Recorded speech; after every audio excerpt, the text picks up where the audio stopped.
안녕하세요. 경제학장 박사입니다. 자, 오늘도 우리 민준 학생, 서연 학생과 함께 경제학의 아주 재미있는 세계로 떠나볼 텐데요.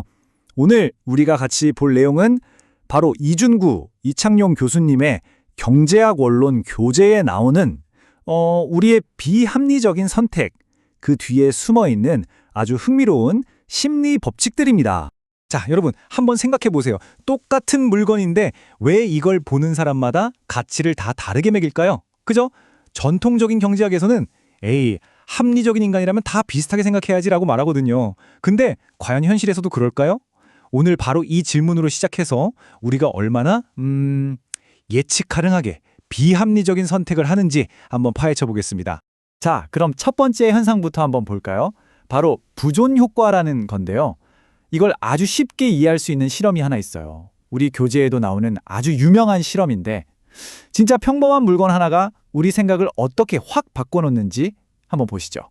네, 바로 이겁니다. 이 머그컵이요. 이게 코넬 대학교에서 한 실험인데 되게 간단해요. 학생들을 딱 두 그룹으로 나눠서 한 그룹한테는 이 학교 로고가 딱 박힌 머그컵을 그냥 공짜로 줬어요. 그리고 다른 그룹은 아무것도 안 줬죠. 정말 간단하죠? 아, 교수님, 그럼 이제 두 그룹한테 이 컵 가격을 물어본 거겠네요? 컵 가진 학생들한테는 이거 얼마에 파실래요? 하고 컵 없는 학생들한테는 얼마면 사실래요? 이렇게요. 와, 결과가 엄청 달랐을 것 같은데요? 이야, 서연 학생 예리한데요. 바로 그거예요. 근데 결과가 진짜 놀라워요. 컵을 가진 학생들이 이 컵을 팔겠다고 부른 가격이 평균적으로 무려 $5가 넘었어요. 아니, 그냥 공짜로 받은 컵인데 말이죠. 이게 바로 포인트입니다. 왜냐하면 컵이 없던 학생들이 나라면 한 이 정도 주고 사겠다라고 한 돈은 $2.5도 안 됐거든요.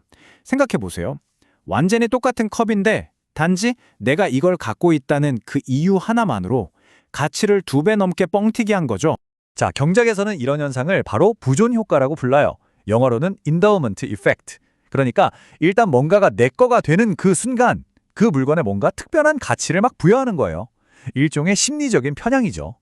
야, 내 건데 당연히 더 비싸지 하는 마음이 가격에 그대로 드러나는 겁니다. 자, 이렇게 내 것이냐 아니냐도 중요하지만 이거 말고도 우리 판단을 마구 흔드는 게 또 있습니다. 바로 우리가 맨 처음 딱 접하는 정보인데요. 다음 주제 단내림 효과와 틀짜기 효과로 한번 넘어가 보죠. 자, 여러분께 제가 이런 질문을 한번 드려볼게요. UN 회원국 중에 아프리카 국가는 몇 %일까요? 어때요? 바로 답하기 어렵죠? 자, 그런데 제가 이 질문을 하기 바로 전에 행운의 돌림판 같은 걸 돌려서 어떤 그룹한테는 숫자 10을, 다른 그룹한테는 65를 보여줬어요. 그냥 아무 의미 없는 숫자인데 과연 이 숫자가 사람들 대답에 영향을 줬을까요? 결과가요, 정말 기가 막힙니다. 뜬금없이 숫자 10을 받던 학생들은 평균적으로 한 25%쯤 되지 않을까요? 라고 답했고요. 65라는 높은 숫자를 본 학생들은 평균 45%는 될 것 같은데요. 라고 대답했어요. 완전 다르죠? 마치 배가 항구에 닷을 딱 내리면 그 주변에서만 움직이는 것처럼 우리 생각도 맨 처음 본 숫자에 꽉 묶여버리는 겁니다. 와, 진짜 신기하네요. 아니, 질문이랑 아무 상관도 없는 그냥 돌림판 숫자인데 저렇게까지 차이가 나다니? 와, 첫인상, 첫 정보가 진짜 무서운 거군요. 그쵸? 정말 무섭죠? 자, 이번엔 비슷한데 조금 다른 틀짜기 효과라는 걸 볼게요. 이런 상황을 한번 가정해보죠. 어떤 병이 퍼져서 600명이 죽을 위기에 처했어요. 방법이 두 가지가 있는데 이 두 가지 방법을 표현만 살짝 다르게 해서 사람들한테 물어본 거예요. 한쪽은 몇 명이 살 것이다 라는 긍정적인 틀로, 다른 쪽은 몇 명이 죽을 것이다 라는 부정적인 틀로요. 사실 잘 따져보면요, 수학적으로는 완전히 똑같은 얘기입니다. 그런데 결과는요?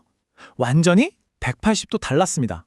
200명을 살릴 수 있다는 긍정적인 틀을 본 사람들은 72%가 그래, 확실하게 200명이라도 살리자 하고 A를 골랐어요.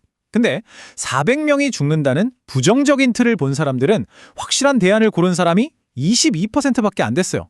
오히려 78%가 A라 모르겠다, 한번 도박해보자 하면서 불확실한 대안 D를 선택한 거죠. 이게 뭘 보여주냐면 우리는 이익이 눈앞에 있을 땐 안정적인 걸 좋아하고 손실을 볼 것 같으면 오히려 위험한 도박을 하려는 경향이 있다는 거예요. 이게 바로 틀짜기 효과, 프레이밍 이펙트입니다. 내용은 똑같은데 어떤 틀, 어떤 포장지로 싸서 보여주느냐에 따라서 우리 선택이 이렇게 확확 바뀔 수 있다는 거죠. 신기하죠? 자, 그럼 이제 오늘 마지막 주제로 한번 가볼까요? 여러분, 한번 생각해 보세요. 10,000원짜리 지폐는 그냥 다 똑같은 10,000원일까요? 아니면 내가 힘들게 번 10,000원이랑 길에서 주운 10,000원이랑 좀 다르게 느껴지지 않나요? 바로 심적 회계라는 개념에 대한 이야기입니다. 우리 교재에 딱 맞는 예시가 나와요. 진 씨라는 분이 있는데 어느 날 갑자기 보너스로 50만 원을 받은 거예요. 횡재했죠. 그러자 진 씨가 뭘 했냐? 평소에는 비싸서 쳐다도 못 봤던 아주 근사한 프랑스 레스토랑에 가서 아내랑 외식을 하기로 마음먹은 거죠. 왜? 이 돈은 보너스, 즉 공돈이니까 즐기는 데 써야지 하고 생각한 거예요. 자, 그럼 제가 우리 학생들한테 한번 물어볼게요. 만약에 이 50만 원이 갑자기 생긴 보너스가 아니라 원래 받던 월급에 포함된 돈이었다면 그래도 진 씨가 그렇게 썼을까요? 소연 학생 어때요? 글쎄요. 아마 바로 저축 통장에 넣거나 아니면 뭐 생활비로 썼을 것 같아요. 그렇게 레스토랑에서 팍 쓰지는 못했을 것 같은데요. 정답. 바로 그거죠. 우리 대부분이 그래요. 사실 우리는 마음속에 여러 개의 보이지 않는 통장을 갖고 있어요. 예를 들면 월급 통장. 이건 생존 자금이니까 함부로 쓰면 안 되고, 휴가비 통장. 이건 놀러 갈 때 쓸 돈. 그리고 꽁돈 통장. 이건 막 써도 되는 돈. 이런 식으로요. 똑같은 돈인데도 출처에 따라 딱지를 붙여서 다른 규칙을 적용하는 거죠. 경제학에서는 바로 이런 행동을 심적 회계, 멘탈 어카운팅이라고 부릅니다. 이론적으로야 10,000원은 그냥 10,000원이죠. 가치가 똑같아요. 하지만 우리는 심리적으로 돈에다가 이름표를 다 붙여놔요. 그래서 어디서 온 돈인지 어디에 쓸 돈인지에 따라서 완전히 다르게 취급하는 경향이 있다는 겁니다. 자, 그럼 오늘 배운 내용들 머릿속에 쏙쏙 들어오게 한번 정리해 볼까요? 오늘 우리가 본 건 뭐였죠? 바로 인간이 얼마나 체계적이고 또 예측 가능하게 비합리적인지를 보여주는 몇 가지 재밌는 현상들이었습니다. 오늘 배운 우리의 예측 가능한 비합리성 4가지로 딱 정리해 볼게요. 첫째, 부존 효과. 내 건 무조건 더 비싸 보인다. 둘째, 단내림 효과. 처음 본 숫자가 내 머릿속 기준이 된다. 셋째, 틀 짜기 효과. 어떻게 말하느냐에 따라 선택이 바뀐다. 그리고 마지막, 심적 회계. 모든 돈이 다 같은 돈은 아니다. 이겁니다. 오늘 우리가 본 이런 심리적인 지름길들, 편향들은 뭘 의미할까요? 바로 우리가 전통 경제학에서 말하는 것처럼 항상 계산기 두드리면서 합리적으로만 행동하는 호모 이코노미쿠스는 아니라는 거죠. 근데 더 중요한 건 뭐다? 이런 비합리적인 행동이 막 뒤죽박죽이 아니라 굉장히 체계적이고 심지어 예측까지 가능하다는 거예요. 바로 여기서부터 행동 경제학이라는 분야가 시작된 겁니다.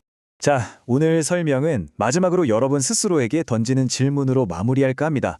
혹시 최근에 뭐랄까 생각지도 못한 돈이 생긴 적 있으세요? 뭐 용돈이라든지 상금이라든지? 만약 있다면 그 돈을 어떻게 하셨어요? 꼬박꼬박 모으는 월급처럼 소중히 다루셨나요? 아니면 이건 꽁돈이니까 하면서 평소보다 훨씬 쉽게 쓰셨나요? 오늘 집에 가시면서 내 마음속에 있는 심적 회계 장부를 한번 슬쩍 들여다보시는 건 어떨까요? 아주 재밌을 겁니다. 자, 오늘 강의 들어주셔서 정말 감사합니다.